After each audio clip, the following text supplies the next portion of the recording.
Pancasila. Pancasila itu Pancasila. Pancasila. Pancasila merujuk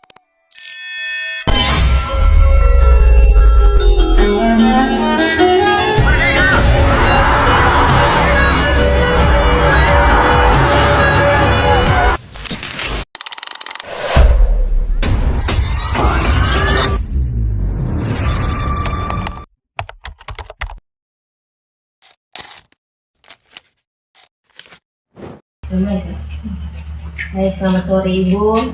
Terima kasih atas kesediaan waktu dan kesempatannya kepada kami untuk melakukan wawancara ini. Jadi kami perwakilan dari Universitas Nusa ingin melakukan wawancara mengenai nilai-nilai Pancasila khususnya dalam dunia pendidikan.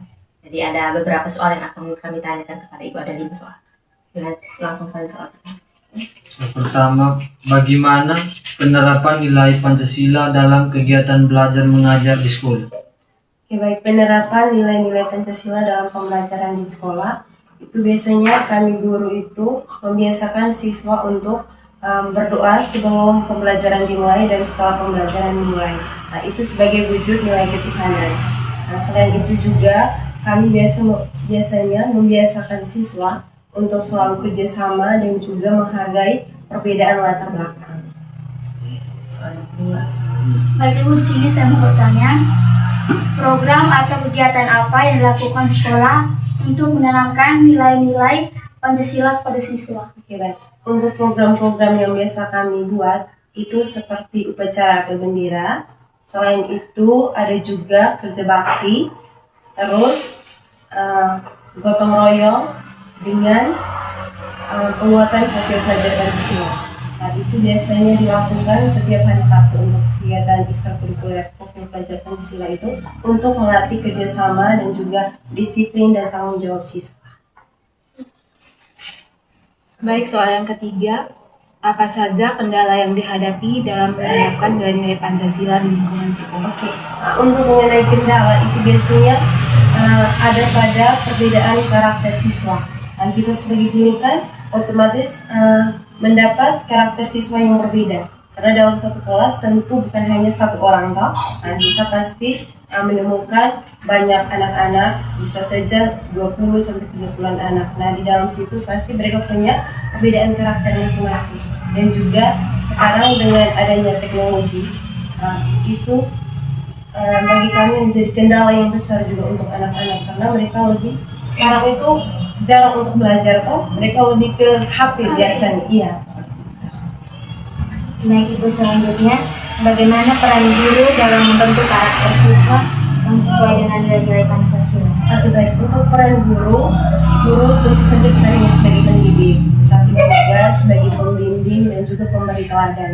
Nah, kenapa disebut sebagai pembimbing dan pemberi teladan? Karena guru bukan hanya mengajar materi pelajaran di kelas. Ya, kita sebagai guru itu bukan hanya mengajar materi, tapi kita harus memberikan contoh yang baik untuk anak-anak. Karena selain mendapat materi, mereka juga perlu melihat bagaimana mereka punya guru-guru itu memberikan contoh yang baik sehingga itu bisa mereka terapkan untuk nilai-nilai Pancasila. Jadi menurut Ibu, apakah kondisi pendidikan saat ini nih sudah sesuai dengan nilai-nilai Pancasila? Nah, kalau untuk saat ini menurut saya ya, tapi perlu ditingkatkan lagi seperti ekstrakurikuler ya. Nah, itu perlu ditingkatkan lagi untuk penerapan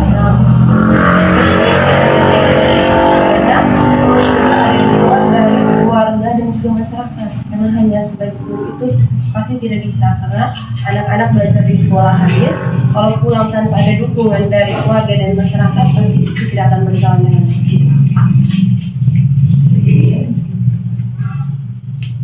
Baik Ibu, terima kasih atas waktu dan kesempatannya. Terima kasih atas informasi yang telah disampaikan. Maaf tidak dalam proses ini memberikan pertanyaan kami ada kesalahan kata. Baik, terima kasih banyak. Terima kasih juga sudah memilih saya untuk menjadi narasumber. Walaupun jujur saya ini sebenarnya bukan guru umum SD. Nah, biasanya kan harus ada guru umum SD yang mungkin mereka setiap hari mengajar pendidikan Pancasila. Tapi ya kita sebagai guru harus siap sedia bersama bisa. Terima kasih, Sore hari ini kita berupa sesuatu yang tidak direncanakan ya sebelumnya. Nah, mungkin adik-adik juga datang untuk tugas misalnya sosialisasi kegiatan-kegiatan di kampus atau apalagi mau ujian akhir sekolah atau ujian akhir nasional katakan. Nilai-nilai Islam ini sebenarnya dalam Islam kami ini, agama ini, saya yakin walaupun mungkin kita beda agama, tapi yang jelas kita ini jelas punya Tuhan ya. Yakin bahwa pasti ada Tuhan menurut keyakinan kita masing-masing ya. Penerapannya mungkin praktik dalam kesehariannya itu ya kita juga untuk penerapannya untuk praktiknya kita juga mungkin pastilah berbeda kan. Kalau kami mungkin mengaku bahwasanya Allah Tuhan ada itu ya kami buktikan dengan pengakuan mungkin sholat, apa sih berpuasa gitu. Kemudian juga bukan hanya sekedar di situ sih, kalau Islam ini berbuat baik juga kepada sesama, karena juga yakin gini, kepada Tuhan kita baik, tapi kalau kepada sesama juga kita tidak baik, itu juga jadi persoalan sebetulnya. Artinya ini semua harus butuh connect semua gitu, semuanya berjalan di atas jalan yang benar gitu. Kepada Tuhan kita benar, kepada sesama juga kita benar, ya kan? Tidak mungkin lah kalau kita misalkan kepada Tuhan yang benar terus kepada orang atau kepada makhluknya kita tidak berbagi sama manusia kan, kepada manusia. Nah itu kita saya yakin juga yang agama apapun yang kita anut pasti mengajarkan demikian, ada membuat baik kepada sesama, dan itu merupakan bagian dari para Pancasila kan, ada isinya mungkin kita tahu. Nah, kemudian dalam keseharian toleransi dan sebagainya itu perlu memang menjaga satu sama lain, menghargai, apalagi dalam konteks ibadah atau mungkin pada hari-hari tertentu, ada hari-hari besar itu memang harus. Dan apalagi kita kan hidup di negara kesatuan Indonesia, pasti ada undang-undang mengenai keagamaan ini. Layaknya kita harus saling menghargai toleransi. Nah bentuknya itu ya kita namanya kalau kita bertetangga, ya kita harus pakai rukun tetangga yang tidak terlepas dari pilar-pilar agama begitu. Mungkin ada hadiah kita kasih semua punya, ada apa yang kita bagi begitu. Kalau kita memang agamanya beda tapi pelaksanaannya itu oke-oke saja, itu sesuai dengan yang diajarkan, itu aman-aman saja tidak ada masalah. Yang masalah itu nanti kalau sudah saling sikut menyalahkan, artinya jadi tidak damai nantinya. Akhirnya kita semuanya mudah-mudahan kita seperti itu, mempertahankan kesatuan Indonesia juga ini merupakan bagian dari para apa namanya ya kita masing-masing, kita semua. Kemudian nah namanya hidup ini, selagi kita masih hidup di dunia ini kan ujian itu pasti ada, tantangan hidup pasti ada. Siapapun kita itu selagi kita masih hidup di dunia pasti ada. Kalau kami kita semua itu manusia diuji sendiri. Tinggal kita ada orang yang berhasil di dunianya yang tidak, dengan otomatis bagaimana cara mengalami dunia kita nantinya kita harus sabar. Mungkin dalam jalan sebelum pasti ada diajarkan bersabar ya kan, berlebih yang sabar.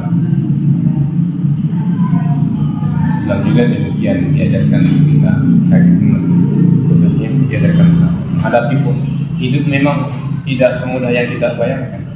Kita berangan boleh kedepannya sekian, tapi belum tentu sesuai dengan apa yang kita cita-citakan.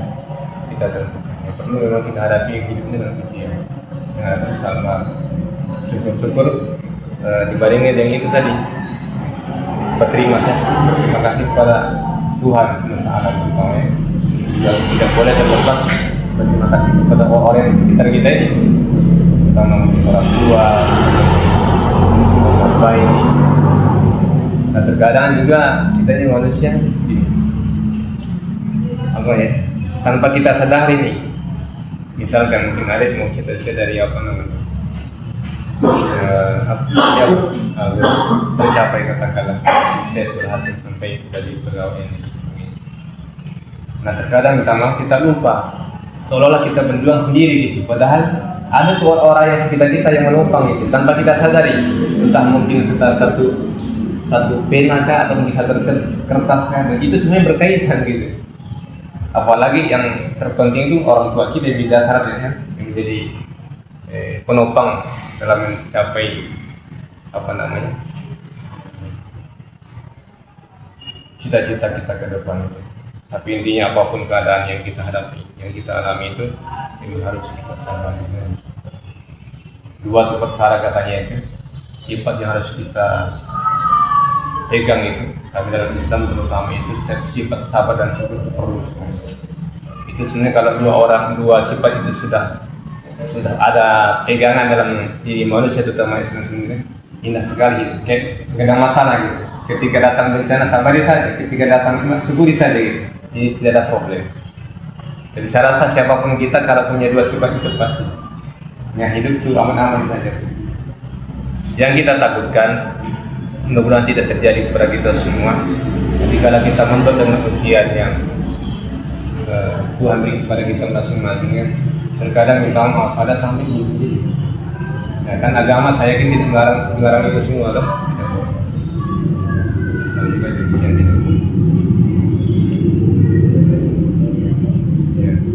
Saya rasa itu yang terpenting ya, hidup itu apapun status kita itu, tapi tidak akan jauh dari namanya ujian-ujian pasti akan ada. Sesuatu yang kita pilih ke depan itu belum tentu seperti yang sesuai dengan sifatnya. Yang jelas kalau kita berbekal gitu, saya poinnya itu sifat sabar dan syukur itu kayak itu hidup itu happy saja gitu, nggak ada masalah. Ya, kamu tahu itu berarti dalam catatan kamu bahwa namun kira masyarakat seperti ini ya. Tapi kalau kamu menemukan sendiri, kami akan kemudian hari masyarakat ketika kamu punya tulisan itu keluar memberikan gambaran umum, lalu mereka jadi yang mencari atau masalah-masalah dasar daripada kehidupan di masyarakat. Jujur kalau tantangan kami ada masyarakat mati kami, masyarakat ini bukan tidak kami lagi menjabat etikanya, kami itu lebih bangunkan kami. Itu perlu ya teman. Saya di desa ini saya tanya begini, kira mungkin hari ini buka apa tantangan saya begini. Lalu nanti sampai ada yang saya tidak bisa mampu, dia tidak mampu. Begitu tulisan kamu muncul, kami itu sorti. Betul omongin. Maka saya bilang di desa, saya bilang kalau mau tanya suksesnya Laurin Susesu, tanya di teman yang seperjuangan saya, yang mendukung saya. Wih, dia baik. Tapi tanya di lawan politik. Audio Jungle.